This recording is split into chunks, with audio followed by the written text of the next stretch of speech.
বর্তমান রাজনৈতিক ও নির্বাচনী পরিবেশ ভয়াবহভাবে কলুষিত হয়ে পড়েছে, যা থেকে বেরিয়ে আসতে মৌলিক সংস্কার জরুরি বলে মন্তব্য করেছেন সুশাসনের জন্য নাগরিকের সম্পাদক ডক্টর বদিউল আলম মজুমদার। বলেন, দেশের গণতন্ত্র রক্ষায় একটি সুষ্ঠু, গ্রহণযোগ্য ও নিরপেক্ষ নির্বাচন এখন সবচেয়ে বেশি প্রয়োজন। বৃহস্পতিবার দুপুরে রাজশাহী নগরের হোটেল ওয়ারিশানে সুজন আয়োজিত বিভাগীয় সংলাপে প্রধান অতিথির বক্তব্যে এসব কথা বলেন তিনি। রাজনৈতিক সংস্কৃতিতে বিরাট পরিবর্তন হয়েছে, অবনতি ঘটেছে। আমাদের দেশে এখন রাজনীতি ব্যবসায় পরিণত হয়েছে। এখন রাজনীতির মাধ্যমেই যে অর্থবিত্তের মালিক পাওয়া যায়।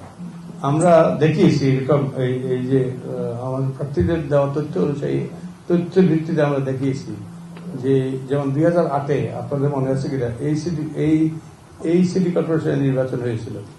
তারপরে 2000 এবং তখন আরো 3টা সিটি কর্পোরেশন নির্বাচন হয়েছিল 2008-এ, যে রাজশাহী,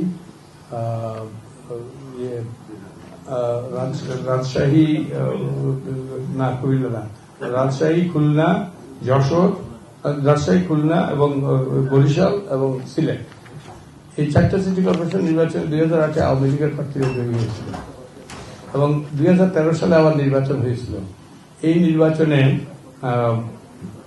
ওই একই প্রার্থীরা নির্বাচন করেছেন এবং 2013 নির্বাচনে আওয়ামী লীগের প্রার্থীরা কুচুকাটা হয়েছে। সেই নির্বাচনটা সুষ্ঠু নিরপেক্ষ ছিল। লাল সবুজের দেশে নতুন রঙের বেশে ঘরে বাহিরে সাজানো বলকে রেইনবো রেইনবো রেইনবো পেইন্টস রে সাশ্রয়ী দামে দেয়াল রাঙায় রেইনবো সবার রং সবার ঘরে ঘরে Rainbow Paints, the color of joy.